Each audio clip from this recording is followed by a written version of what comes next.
আসসালামু আলাইকুম ওয়া রাহমাতুল্লাহি ওয়া বারাকাতুহু।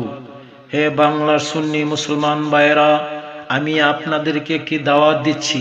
দাওয়াতটা হলো আল্লাহ পাক কোরআনে কারিমে ইরশাদ করেন, কুল লা আসআলুকুম আলাইহি আজরান ইল্লাল মাওয়াদ্দাতা ফিল কুরবা।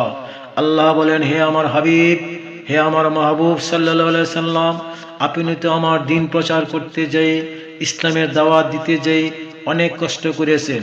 উহুদের ময়দানে দান মোবারক শহীদ করেছেন, তাইফের ময়দানে রক্ত মোবারক ঝরাইছেন।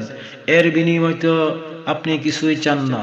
আপনি দুনিয়াবাসীকে জানাই দিন, এর বিনিময়ে যেন তারা আপনার আহলে বায়াতকে যেন মহব্বত করি, আহলে বায়াতকে যেন ভালোবাসি।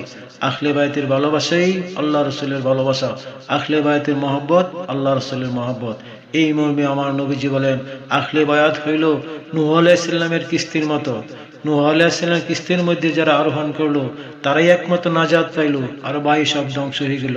ঠিক এই বর্তমানে ফিতনার জামানা, 72 জন মুসলমান থেকে বাঁচার জন্য আহলে বায়াতের নৌকায় যেন বাংলার সুন্নি মুসলমান থাকতে পারি, আহলে বায়াতের সামাইনা নিচের জন্য থাকতে পারি।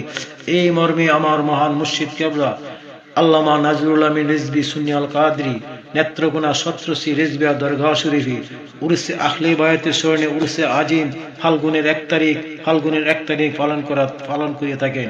আপনাদেরকে আমি দাওয়াত দিচ্ছি, ফাল্গুনের 1 তারিখ উরসে আজিম নেত্রকোনা সত্রসী গ্রামে উরসে আজিমে যোগদান করুন। আসসালামু আলাইকুম।